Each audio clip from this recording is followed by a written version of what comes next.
அதை மீறி போனோம்னா சுட்டு போட்டுட்டு எங்களை மீறி வந்தா டெரரிஸ்ட்னு சுட்டுட்டோன்னு சொல்லிடுவான். இரங்கல் தீர்மானம் தான் போட முடியுமே தவிர ஒன்றும் நடக்காது. உடனே நான் வந்த வேகத்தில் போன உடனே பிரஸ் ஸ்டேட்மெண்ட் கொடுத்தேன். Prabhakaran is kept incommunicado in Ashoka hotel. இதுதான் உலகம் பூரா வெளியான செய்தி. காலை 7 மணி இருக்கும் பேபி சுப்பிரமணியம் சென்னையில் இருக்கக்கூடிய எல்டிடி அலுவலகத்திலிருந்து என்னை அழைத்தார். அப்ப எல்லாம் செல்போன் கிடையாது, லேண்ட்லைன் போன்ல. அண்ணா எண்டு பேப்பர்ல ஃப்ரண்ட் பேஜிலே வந்துருச்சு. தலைவர் பார்த்துட்டாங்க. பாலா பக்கத்தில் தான் இருக்கிறார், யோகி இருக்கிறார் ரூம்ல. ஹிந்துல வந்திருக்கு, படிச்சுட்டாங்க. எங்களுக்கு மெசேஜ் அனுப்பியிருக்காங்க உங்களுக்கு தகவல் சொல்ல சொல்லி. நீங்கள் வீட்டிலே இருங்க, உங்கள்கிட்ட தலைவர் பேசுவார். நான் தொலைபேசிக்கு பக்கத்திலே உட்கார்ந்துருந்தேன். 10-10:15 மணி இருக்கும். ஃபோன் பெல் அடித்தது. நான் உடனே ஆர்வத்தோட ஃபோனை கையில் எடுத்தேன். யோகி தான் அடுத்த பக்கம் இருந்தார். ஆனால் நான் யோகி பேசுகிறேன்னாரு. நல்லா இருக்கீங்களான்னு. இந்த தலைவர் உங்கள் தம்பி உங்கள்கிட்ட பேசணுங்கிறார். தம்பின்னு தான் அழைப்பாங்க. தம்பி உங்கள்கிட்ட பேசணுங்கிறார். 33 நிமிடங்கள் பிரபாகரனிடம் பேசியிருக்கிறேன். அவர் என்ன பேசினார் என்பதை பதிவு செய்திருக்கிறேன்.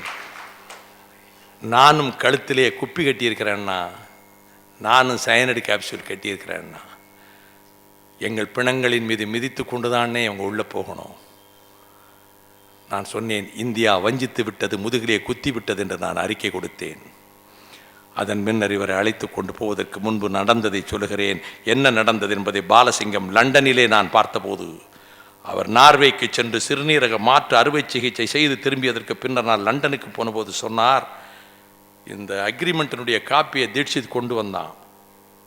அந்த காப்பி எங்ககிட்ட கொடுத்தான். படிச்சுட்டு என்கிட்ட ரிட்டர்ன் பண்ணிடணும்னு சொன்னான். நான் படிச்சுட்டு அதனுடைய கருத்தை தம்பிக்கிட்ட சொன்னேன். மோசம் போயிட்டோம், நம்மளை ஏமாற்றிட்டாங்க. நம்மளை தமிழகத்தை ஈழத்தமிழர்கள் ஏக பிரதிநிதி சொல்லிட்டு நமக்கு தெரியா, நம்ம விருப்பத்துக்கு மாறாக இவங்க ஜெயவர்தனையோட ஒப்பந்தம் போட போகிறாங்க. இதை ஏற்றுக்கொள்ள மாட்டோம் என்று சொன்னார் பிரபாகரன். அப்பொழுது தீட்சித் சொன்னான், நீங்கள் ஏற்றுக்கொள்கிறீர்களா இல்லையா, we don't care, agreement will be signed, ஒப்பந்தத்தை கையெழுத்து, ஒப்பந்தம் நடக்கும், நாங்கள் எதிர்ப்போம். ஹூக்கா பிடிச்சிக்கிட்டு இருந்தான் தீட்சித், புகைத்து கொண்டிருந்தான் ஹூக்காவை. இந்த புகை அடங்கும் நேரத்துக்குள்ளாக நீங்கள் நசுக்கப்படுவீர்கள், இது அவன் சொன்ன வார்த்தை. இந்த ஹூக்காவின் புகை அடங்குகிற நேரத்துக்குள்ளாக நீங்கள் நசுக்கப்படுவீர்கள். அப்படியே நெருப்பு பழமாயிற்று பிரபாகரன் கண்கள். என்கிட்ட கிட்டு சொல்வார், தம்பி பார்த்தா நாங்கள் நிற்க மாட்டோம், ஓடிடுவோம் பார், அந்த பார்வை எங்களால் பார்க்க முடியாதும்பா. அதில் கனிவும் இருக்கும், அன்பும் இருக்கும், 1000 எரிமலைகளும் அந்த கண்ணுக்குள்ளே இருக்கும். நான் கையை அழுத்தி பிடிச்சுக்கிட்டேன். பாலா சொல்றாரு, கையை அழுத்தி பிடிச்சுக்கிட்டேன் தம்பி கையை. அக்ரிமெண்ட் காப்பியை வாங்கிட்டு போயிட்டான். திரும்ப வந்தாங்க. கடைசி அழைச்சிட்டு போய், சும்மா பேருக்கு ஆயுதங்களை கொடுத்துருங்க, நாங்கள் உங்களுக்கு ரீகன்ஸ்ட்ரக்ஷனுக்கு எல்லாம் செய்கிறோம், எல்லா உதவியும் செய்கிறோம். இப்போ தற்சமயம் தற்காலிகத்துக்கு இவன் போஃபோஸில் தப்பிக்கணும் இல்லை, நீங்கள் சும்மா ஓரளவுக்கு ஒப்படைச்சிருங்க, நாங்கள் எல்லா பாதுகாப்பும் தர்றோம், உங்களுக்கு ரீகன்ஸ்ட்ரக்ஷனுக்கு தர்றோம், அடுத்து பார்த்துக்கலாம். அந்த கட்டத்தில் தான் கேட்கிறேன், அயர்லாந்தினுடைய விடுதலை இயக்கம் பிரிட்டிஷ் பிடியிலே இருந்து விடுபட வேண்டும் என்று அயர்லாந்து போராடிய காலத்தில் தேர்தலிலே போட்டியிட்டார்கள், ஜெயித்தார்கள். சின்ஃபன் இயக்கத்துக்காரர்கள் ஏமன் டிவாலரா தலைமையிலே. இங்கிலாந்து பாராளுமன்றத்துக்குள்ளே சென்றால் ராஜ விசுவாச பிரமாணம் எடுத்துக்கொண்டால் தான் எம்பியாக உள்ளே போக முடியும், அமர முடியும். நாங்கள் இங்கிலாந்து ராணிக்கு, அந்த அரசுக்கு ராஜ விசுவாச பிரமாணம் எடுத்துக்கொள்ள மாட்டோம் என்றார்கள், பதவி இழந்தார்கள். மீண்டும் போட்டியிட்டார்கள், ஜெயித்தார்கள். இம்முறை அவர்கள் இங்கிலாந்து நாடாளுமன்றத்துக்குள்ளே சென்று ராஜ விசுவாச பிரமாணம் எடுத்துக்கொண்டார்கள். That was a strategy. One step backward, then 2 step forward. அதை போல அவர்கள் அந்த கட்டத்தில் இந்தியாவை நேசிப்பதனால், இந்திய மக்களை நேசிப்பதால், இங்குள்ள தமிழர்கள் நமது தொப்புள்கூடிய உறவு என்பதனால் இந்த கட்டத்தில் நாம் துப்பாக்கி எடுத்து நீட்ட நாங்கள் ஒருபோதும் தயாராக இல்லை. அங்கே போனதற்கு பிறகு சுதுமலை கூட்டத்தில் ஒரு வல்லரசு, இந்திய வல்லரசு இதை நம் மீது திணித்து விட்டது. நாம் மகத்தான தியாகங்களை செய்து உயிர் பலிகளை கொடுத்து கட்டி எழுப்பி இருக்கிறோம் தமிழீழத்தை. இன்றைக்கு இந்திய வல்லரசு இந்த நம் மீது திணித்திருக்கிறது. இந்த இனவாத பூதம் இந்த ஒப்பந்தத்தை விழுங்குகிற நாள் வெகு தொலைவிலே இல்லை. இது ஆகஸ்ட் 4ஆம் தேதி 1987ஆம் ஆண்டு சுதுமலையிலே குமுறுகிற நெஞ்சங்களுக்கு இடையிலே பிரபாகரன் ஆற்றிய உரை. இதையும் நான் குறிப்பிட்டு விட்டு சொன்னேன். இந்திய அமைதி படை அமளி நடத்தியது, தமிழர்கள் மீது தாக்குதல் நடத்தியது, பலரும் கொல்லப்பட்டனர். விபி சிங் அரசு வந்தது, ராணுவம் திரும்ப பெறப்பட்டது. ஒரு பொம்மை அரசு அவர்கள் உருவாக்கி பார்த்தார்கள். 8% கூட ஓட்டு போடவில்லை. வரதராஜ பெருமாள் தலைமையிலே ஒரு அரசை உருவாக்கி பார்த்தார்கள்.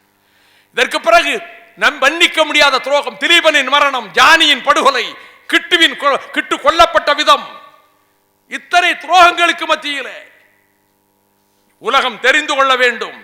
சீஸ் ஃபயர் என்பது சிங்கள அரசு கொண்டு வந்ததல்ல, போர் நிறுத்தம்.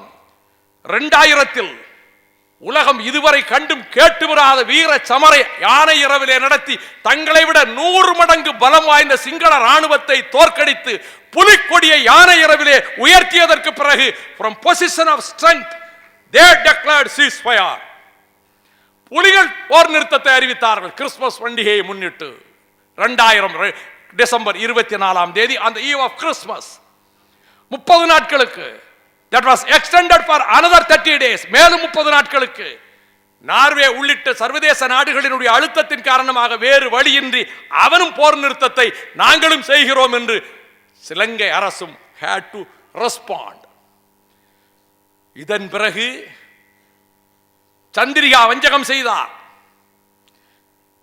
வாஜ்பாய் அரசு இருந்த பொழுது அடல் பிகாரி வாஜ்பாய் அவர்கள் அனைத்து கட்சி கூட்டத்தை நடத்தினார். அந்த கூட்டத்துக்கு சோனியா காந்தி, மன்மோகன் சிங், பிரணாப் முகர்ஜி, பிரியரஞ்சன் தாஸ் முன்சி அந்த கூட்டத்திலே கலந்து கொண்டார்கள். லாலு பிரசாத் யாதவ், முலாயம் சிங் யாதவ், பிரகாஷ் சிங் பாதல், கம்யூனிஸ்ட் தலைவர்கள், சோம்நாத் சட்டர்ஜி எல்லோரும் கலந்து கொண்டார்கள். நானும் அதிலே கலந்து கொண்டேன். வழக்கமாக பிரதமர் என்ன செய்வார் என்றால், என் உயிர் நண்பர் ஜார்ஜ் பெர்னாண்டஸ் மூலம் முன்னக்கூடியே சொல்லுவார், இந்த கூட்டத்தில் எனக்கு வைகோ பேசணும் ரொம்ப நேரம், எல்லா நிகழ்ச்சிகளிலும் எனக்கு வாய்ப்பு கொடுக்கப்படும். 18 நிமிடம் பேசி இருக்கிறேன் அந்த அன்றைய கூட்டத்தில். 18 நிமிடம். எல்லோரும் 3 நிமிடம் 4 நிமிடம் பேசினார்கள். மறுநாள் காலையில் நான் லோடி கார்டனிலே நடந்து கொண்டிருந்த பொழுது எதிரே நிதிஷ்குமார் வந்தார். அப்பொழுது மத்திய அமைச்சர் அவர், இப்பொழுது பீகார் முதலமைச்சர். ஈழத்தமிழர்கள் பிரச்சனை இப்படிப்பட்டதா? எல்லாம் இங்கிருந்து போனவன்னு நினைச்சுக்கிட்டு இருந்தான்.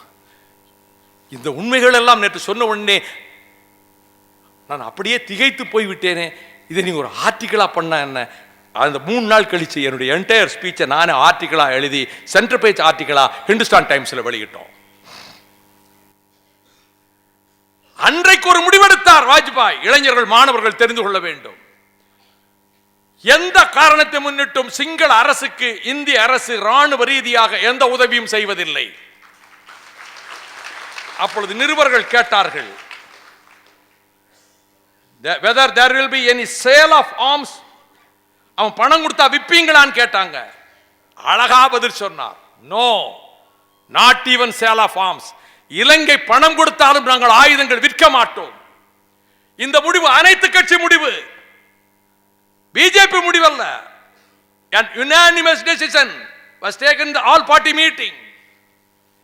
இதன் பிறகுதான் 2004 மன்மோகன் சிங்குடைய தலைமையிலே யூபிஏ கவர்மெண்ட் அரசு அமைந்தது. மனித உரிமைகளின் பிரகடனம் 1948 டிசம்பர் 10ஆம் தேதி 48 நாடுகள் ஆதரவாக 8 நாடுகள் ஓட்டு போடாமல்,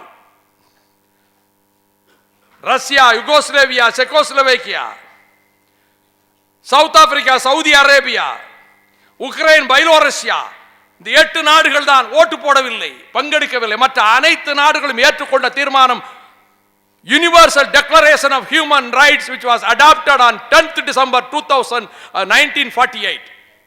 முதல் நாள் ஒரு convention, that was the convention on the prevention and punishment of genocide. இனப்படுகொலையை தடுக்கவும் தண்டிக்கவுமான அந்த தீர்மானத்தின் எண்ணையும் நான் குறிப்பிட்டேன்.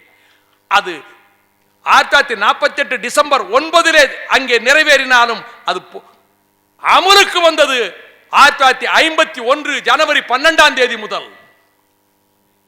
இப்பொழுது நான் கேட்டேன், ஜினோசைடு என்றால் என்ன? What is the definition? United Nations கொடுத்திருக்க டெஃபினிஷனையே சொன்ன, ஒரு இனத்தை அடையாளம் இல்லாமல் அழிக்கின்ற எந்த வேலையும் இனப்படுகொலை தான். இனப்படுகொலை என்பது அடையாளமே இல்லாமல் குழந்தைகளை அழிப்பது, கருவை அழிப்பது, கலாச்சார அடையாளத்தை அழிப்பது, கூட்டம் கூட்டமாக கொல்வது அந்த இன மக்களை. இதில் இந்த குற்றத்தை செய்தாலும், இந்த குற்றத்துக்கு உடந்தையாக இருந்தாலும் அவையெல்லாம் தண்டிக்கப்பட வேண்டிய குற்றங்கள். ஆர்டிகிள் 3 சொல்லுகிறது என்ன? ஜினோசைடு, இனப்படுகொலை, complicity in genocide, to commit genocide. இந்த இனப்படுகொலை நடப்பதற்கு உடந்தையாக இருப்பதும் இதுவும் அதே போல குற்றம், பனிஷபிள் ஆக்ட்.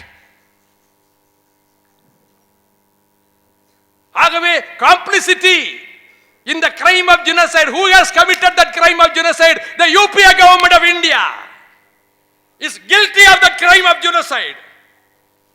அப்ப ராஜபக்சே மட்டுமல்ல குற்றவாளி, இந்திய அரசு குற்றவாளி, மன்மோகன் சிங் அரசு குற்றவாளி, சேர்பர்சன் சோனியா காந்தி, சிசிலிய ரத்தத்திலே இருக்கக்கூடிய சோனியா காந்தி இயக்குகின்ற அரசு குற்றவாளி. எனக்கு தெரியும் மத்திய அரசினுடைய உளவுத்துறை இந்த பேச்சை பதிவு செய்து கொண்டிருக்கிறது, எனக்கு தெரியும். நல்லா பதிவு பண்ணட்டும்.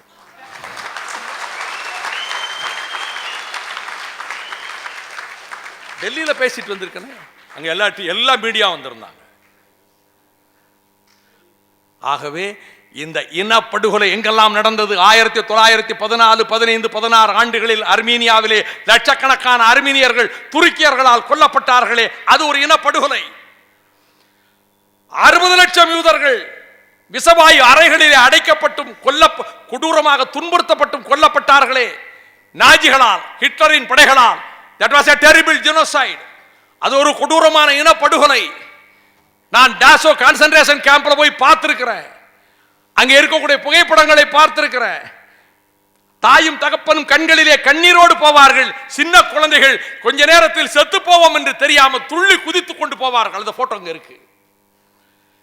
நேற்றைய கூட்டத்தில் இதை சொன்னேன். அதற்கு பிறகு 1960 காங்கோவிலே நடைபெற்ற படுகொலைகள், பலுபாஸ் என்கின்ற பழங்குடி மக்களை இடியமீன் காலத்திலே நடைபெற்ற படுகொலைகள், அதற்கு பிறகு கம்பூஷியாவிலே போல்பாட் ரெஜிமிலே நடைபெற்ற கைமர் ரோகினுடைய படுகொலைகள், அதுவும் இனப்படுகொலை. என்னுடைய அன்புக்குரிய பத்திரிகையாளர்களே, நண்பர்களே, நான் இங்கே குறிப்பிட விரும்புவதற்கு காரணம், human rights in the changing world என்ற அற்புதமான புத்தகத்தை எழுதியவன் Antonio Cassese, an Italian writer. அவன் நான் இங்கே குறிப்பிட்ட அனைத்தையும் அவன் பட்டியலிடுகிறான். he has catalogued all the genocides. Armenian காலத்திலே இருந்து அடுத்து 71 ஈஸ்ட் பாகிஸ்தானிலே நடைபெற்ற சம்பவமும் இனப்படுகொலை என்கிறான். The citizens of East Pakistan were massacred. That was another genocide. இப்பதான் விஷயத்துக்கு வர்றேன். outrages against humanity இந்த புத்தகத்தின் 2வது பகுதி. இந்த அருமையான புத்தகத்தின் second part, outrages against humanity.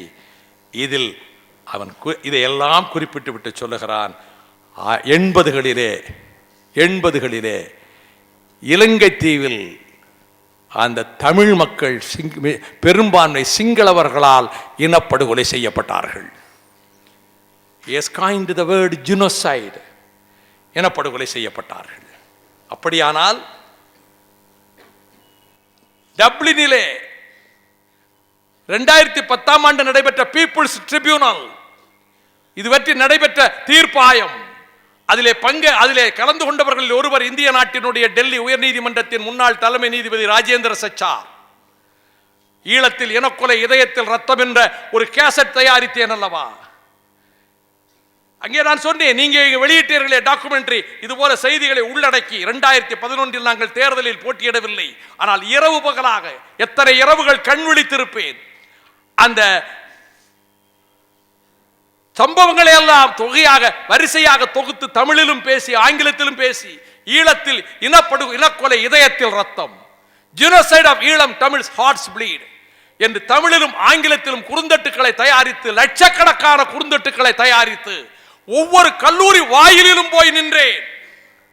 நான் முதுகலை படித்த மாநில கல்லூரியின் வாயிலிலே, நான் இளங்கலை படித்த சவேரியார் கல்லூரி வாயிலிலே, நான் முதுகலை MA பொருளாதார பரீட்சை எழுதிய லயோலா கல்லூரியின் வாயிலிலே, நான் அந்த நாட்களில் மிக நேசித்த அண்ணா பயின்ற பச்சையப்பன் கல்லூரியிலே, நான் படித்த சட்டக்கல்லூரி வாசலிலே, The philosophy of DMK என்று ஆங்கிலத்திலே அற்புதமாக அண்ணா 64 உரையாற்றினாரே,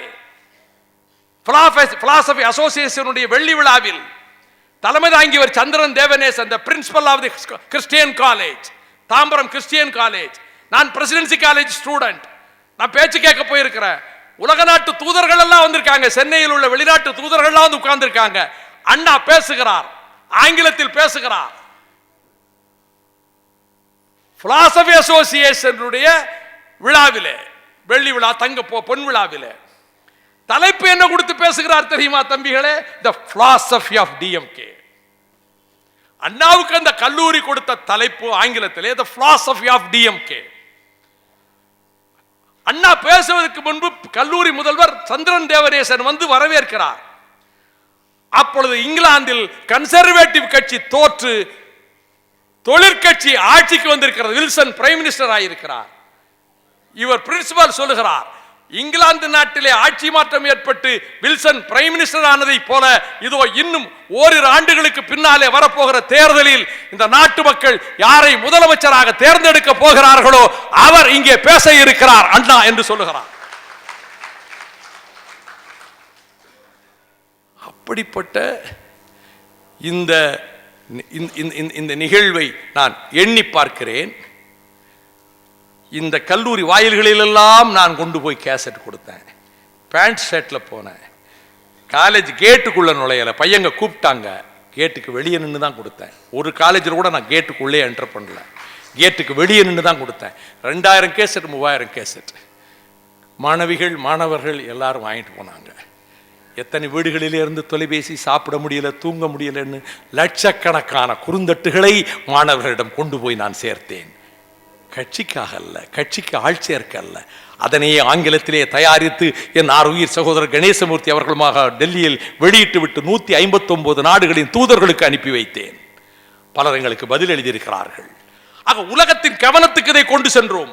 நாடு முழுவதும் இந்த குறுந்தட்டுக்களை கொடுத்தோம். எனவே இப்படிப்பட்ட கொடுமைகளை செய்திருக்கக்கூடிய இந்திய அரசு ஆட்சி பொறுப்புக்கு வந்தவுடனே ஒரு முறைக்கு 17 முறை நான் மன்மோகன் சிங்கிடம் இலங்கைக்கு உதவாதீர்கள் என்றேன். ஆயுதம் கொடுத்தார்கள், ரடார் கொடுத்தார்கள், விமான நிலையத்தில் விமான தளத்தை பழுது பார்த்து கொடுத்தார்கள். அங்கிருந்து சீறி பாய்ந்த கைபர் ஜெட் விமானங்கள், இஸ்ரேலின் கைபர் ஜெட் விமானங்கள், ஏந்தி வந்த பாகிஸ்தான் குண்டுகள், ஏந்தி வந்த இஸ்ரேலின் குண்டுகள் எங்கள் மக்களை அழிப்பதற்கு. இஸ்ரேலும் ஈரானும் ஜென்ம பகைவர்கள், ஆனால் தமிழர்களை அழிப்பதற்கு இரு நாட்டு ஆயுதங்கள். பாகிஸ்தானோடு 4 முறை போர் தொடுத்திருக்கிறோம், தமிழர்களை அழிக்க இரு நாட்டு ஆயுதங்கள். சீனாவும் ரஷ்யாவும் கெடுபிடி போர், தமிழர்களை அழிக்க இரு நாட்டு ஆயுதங்கள். 7 அணு ஆயுத வல்லரசுகளை எதிர்த்து நின்றார் மிஸ்டர் பிரபாகரன். அவர்களை அழிக்க வேண்டும் என்று இந்தியா யுத்தத்தை நிகழ்த்தியது, முப்படை தளபதிகளை அனுப்பியது, ஆயுதம் கொடுத்தது, புலிகளுக்கு வந்த கப்பல்களை கடலில் மூழ்கடித்தது, யுத்தத்தை இயக்கியது. இந்தியா தான் யுத்தத்தை நடத்தியது என்று ராஜபக்சே சொன்னான். எங்கள் தமிழர்களின் ரத்தம் ஆறாக ஓடியதே. இதோ பார்த்தீர்களே, பச்சிளம் பாலகன் பாலச்சந்திரன், அந்த விழிகளிலே கலக்கம் இல்லை. அது பிரபாகரனின் வீர பிள்ளை. 5 தோட்டாக்கள் பாய்ந்திருக்கின்றன. நிபுணர் சொல்லுகிறார், முதல் தோட்டா பாய்ந்த இடத்தில் உயிர் போயிருக்கிறது என்று. சின்ன குழந்தைகள் கொல்லப்பட்டார்களே. இந்த கொடுமைகளுக்கெல்லாம் முழுக்க முழுக்க இந்திய அரசு காரணம். குண்டுகள் இல்லாததால், ரீஇன்ஃபோர்ஸ்மெண்ட் இல்லாததால் பிரபாகரன் படை தோற்றது. உலகத்தில் தோழர்களே, வரலாற்றை நான் முறையாக படித்திருக்கிறேன். எந்த விடுதலை கிளர்ச்சியிலும், எந்த ஆயுத போராட்டத்திலும் ஏதாவது 2 நாடுகள் 4 நாடுகள் உதவி கொண்டே இருக்கும் ஆயுதங்கள். ஒரு பக்கத்திலே இருந்து வந்து கொண்டே இருக்கும் ஆயுதம் ஏந்துகின்ற புரட்சியாளர்களுக்கு. ஆனால் நம் தம்பிமார்களுக்கு எதுவுமே இல்லை. உணவில்லை, மருந்தில்லை, குண்டுகள் இல்லை, ஆயுதங்களிலே பயன்படுத்துவதற்கு குண்டுகள் இல்லை. இத்தகைய நிலைமையில் இவர்கள் அனைவரையும் எதிர்த்து நின்று அன்றைக்கே அவர்களை அழிக்கக்கூடிய காரியத்தில் ஈடுபட்டீர்களே, அந்த ட்ரிபியூனலிலே நடைபெற்றது போர்க்குற்றங்கள் என்றார்கள். I do not agree with that. It is a misnomer if you coin the word war crime. If you say war crime, it is an attempt to put on equal footing both the LTT and the Sri Lankan government. நடந்தது not war crime, நடந்தது போர் குற்றம் அல்ல, நடந்தது இனப்படுகொலை. எனவேதான் அந்த மக்கள் தீர்ப்பாயத்தினுடைய இந்த புத்தகத்தை ராஜேந்திர சச்சார் இந்தியிலே நான் போட்டபோது அவர் வெளியிட்டார். ராம் ஜெத்மலானி பெற்றுக்கொண்டார். குல்தீப் நாயர் அதிலே சிறப்பு பேச்சாளர். நான் இந்தியை எதிர்ப்பவன், இந்த நாட்டிலே வாழக்கூடிய மற்ற தேசிய இனங்களுக்கும் இந்த பிரச்சனை தெரிய வேண்டும் என்பதற்காக இந்தியிலே வெளியிட்டேன், மராத்தியிலே வெளியிட்டேன், மும்பையிலே, மற்ற மொழிகளிலும் வெளியிடுவேன். எனவே இப்படிப்பட்ட சூழலில் இந்த இனப்படுகொலை குறித்து இப்பொழுது ஜெர்மனியிலே நீங்கள் தெரிந்து கொள்ள வேண்டும் மாணவர்களே. ஜெர்மனியிலே பிரைன் நகரிலே போன மாசம் டிசம்பர் 2013 டிசம்பரில் 7, 8, 9, 10 தேதிகளிலே ஜெர்மனியிலே இதே பீப்புள்ஸ் ட்ரிபியூனல் கூட்டம் நடத்தியது. ஆதாரங்களை கொடுத்தார்கள். ஈழத்திலே இருந்தும் கொடுத்தார்கள், புலம்பெயர் ஈழத் தமிழர்களும் கொடுத்தார்கள், ஆய்வு செய்தார்கள். தம்பி திருமுருகன் காந்தியும் கூட போய்விட்டு வந்தார். அந்த நிகழ்வில் 10ஆம் தேதி டிசம்பர் மனித உரிமைகள் பிரகடனம் செய்யப்பட்ட நாளில் அழுத்த திருத்தமாக சொல்லுகிறேன், அடிக்கோடிட்டு வைத்துக் கொள்ளுங்கள் நான் சொல்வதை பத்திரிகையாளர்கள். ஹியூமன் ரைட்ஸ் குறித்து நடைபெற்ற people's tribunal gave the verdict, தீர்ப்பு சொல்லி இருக்கிறது. டிசம்பர் 10ஆம் தேதி போன வருஷம். இன்று இதுக்கு எத்தனை நாள்? 25 நாள் தான் ஆகுது. அதில் அவர்கள் சொல்லிவிட்டார்கள், what has happened in that island of Sri Lanka is nothing but genocide of Tamils. அங்கே நடந்தது இனப்படுகொலை. இது பீப்புள்ஸ் ட்ரிபியூனல். அதுல ஒருத்தர் கூட தமிழன் கிடையாது அந்த ட்ரிபியூனல்ல. எந்த ஒரு பத்திரிகையாவது இதை பெரிதாக வெளியிட்டதா டெல்லியிலே? நான் கேட்டேன். டெல்லி ஊடகங்கள், நான் சேப்பா கெஸ்ட் ஹவுஸ்க்கு முன்னாடி வச்சு ஒரு 100 டிவி இருப்பாங்க. 2009 உச்சகட்டத்தில் நான் தமிழ்நாட்டு தொலைக்காட்சிகளை மதித்து சொன்னேன், உண்மை சம்பவங்களை எல்லாம் மக்களுக்கு கொண்டு வருகிறார்கள் தமிழ்நாட்டு ஊடகங்கள், பத்திரிகைகள். ஆனால் டெல்லி சேனல் இங்கே வந்திருக்கு, எங்கள் தலைவரை நீங்கள் இழிவுபடுத்துறீங்க, கொடூரமாக இழிவுபடுத்துறீங்க. அவங்க சிகரெட்டு குடிக்க மாட்டாங்க, கொக்கோ கோலா குடிக்க மாட்டாங்க அந்த தம்பிகள், பெண்களை ஏறெடுத்து பார்க்க மாட்டாங்க. நீர் அவர் இருந்த அறையில் ஸ்காட்ச் விஸ்கி இருந்ததுன்னு என்ன திமிரும் நெஞ்செழுத்தமும் இருந்தா நீ டிவியில் சொல்வ? அப்ப எவ்வளவு இழிவுபடுத்த வேண்டும் என்ற நோக்கம்? லட்சக்கணக்கான மக்கள் படுகொலை செய்யப்பட்ட பொழுது டெல்லியில் இருக்கக்கூடிய எந்த தொலைக்காட்சியும் 1% உண்மையை கூட வெளியே சொன்னது கிடையாது. நான் நேற்றைக்கு டெல்லி பிரஸ்மேன் இருந்தாங்க, கேட்டேன், யாராவது இந்த பீப்புள்ஸ் ட்ரிபியூனல் வேர்டிக்ட பற்றி ஒரு வரி எழுதியிருப்பீங்களா? இந்தியாவில் ஒரு டிவி காட்டி இருக்குமா இத? ஆனா உங்களோட உலகம் முடிஞ்சிடல. இது பரந்த உலகம். நாங்கள் கூண்டில் நிறுத்தி தண்டிக்காமல் விட மாட்டோம், தமிழீழத்தை நிர்மாணிக்காமல் விட மாட்டோம்.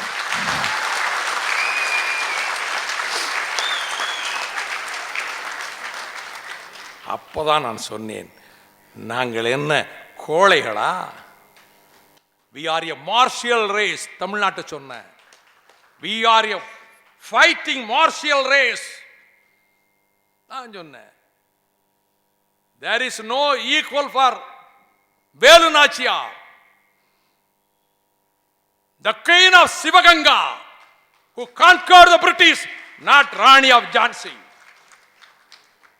நேத்துக்கு நான் சொன்னேன், இந்தியாவிலேயே வெள்ளக்காரனை எதிர்த்து முதல்ல வாளை உயர்த்தியவர்கள் எங்கள் தமிழ்நாட்டு வீர தமிழர்கள். பெங்காலி ஒருத்தர் வந்து பேசினார், வெஸ்ட் பெங்கால்ல இருந்து நல்லா பேசினார். நான் சொன்னேன், அவரையும் சேர்த்து சொன்னேன், உங்கள் நேதாஜி அல்ல, எங்கள் நேதாஜிக்கு எங்கள் தமிழர்கள் ரத்தம் சிந்தினார் அளவுக்கு பெங்காலிகள் ரத்தம் சிந்தினது கிடையாது. நாங்கள்லாம் ஆக ஒரு கட்டத்துக்கு வந்திருக்கிறோம். அதாவது நான் பேச நினைச்சு வந்தது இந்த தம்பிகளுடைய பேச்சு போட்டியை எப்படி சொல்லலான்னு வந்தேன். என்னை அறியாமல் பேசுகிறேன். சாஞ்சிக்கு போகிற போது அண்ணா சதுக்கத்தில் நான் பேசவில்லை, கல்லறைக்குள்ளே இருக்கக்கூடிய அண்ணா என்னை பேச வைத்தார். அதை போல தம்பிகளே, நீங்கள் என்னை பேச வைத்திருக்கிறீர்கள். அதனால்தான் நான் குறிப்பிட்டேன், நான் கரிகாலன் அல்ல, நான் ஒரு இரும்பிடர் தலையாராக இருக்க விரும்புகிறேன். உங்களிலே பலர் கரிகாலனாக வர வேண்டும் என்று நான் ஆசைப்படுகிறேன். நான் கரிகாலன் அல்ல, ஆனால் கரிகாலனை வார்ப்பித்த இரும்பிடர் தலையாரினுடைய பங்கை நான் செலுத்த விரும்புகிறேன். நான் நேதாஜி அல்ல, ஆனால் நேதாஜியிடம் அந்த பொறுப்பை ஒப்படைத்த ராஸ்பிகாரி கோஸை போல நான் இருக்க விரும்புகிறேன்.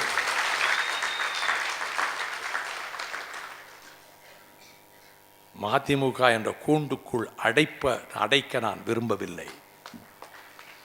நீங்கள் சுதந்திர பறவைகள், விண்ணில் சிறகடித்து செல்லுங்கள். எந்த மரத்தின் கிளைகளிலே ஓய்வெடுக்க விரும்புகிறீர்களோ, எந்த கோபுரங்களின் உயரங்களிலே உட்கார்ந்து நீங்கள் குரல் எழுக்க விரும்புகிறீர்களோ, உங்கள் உரிமை கீதம் அங்கே இருந்து எழட்டும்.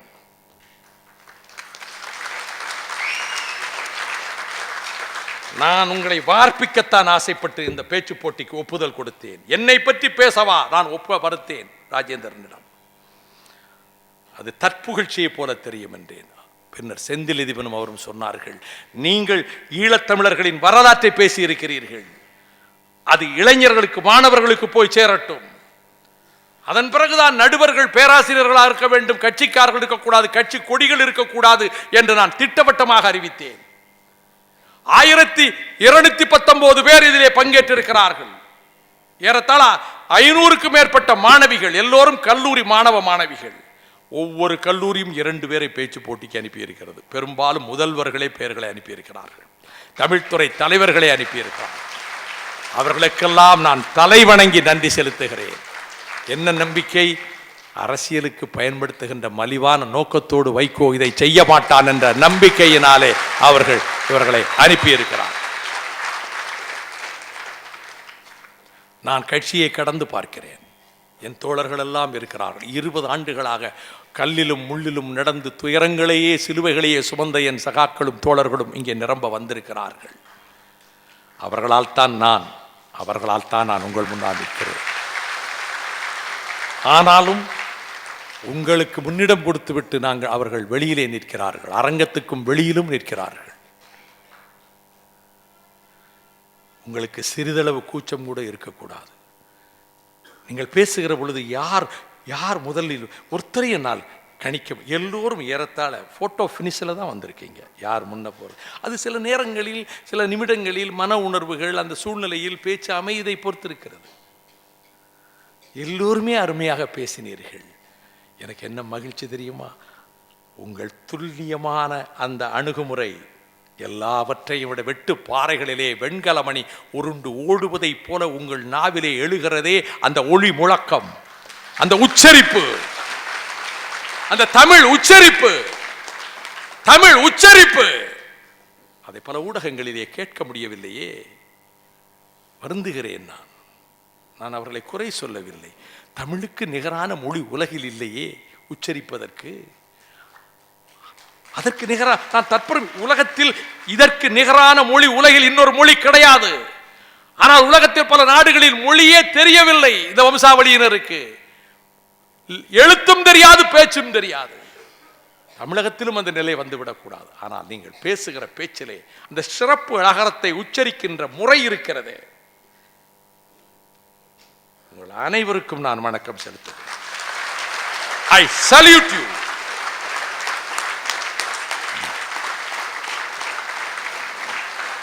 மதுரையில் தமிழிசை சங்கத்திலே நடைபெற்ற சங்கத்தமிழ் வெளியீட்டு விழாவில் நானும் ஒரு பேச்சாளன்.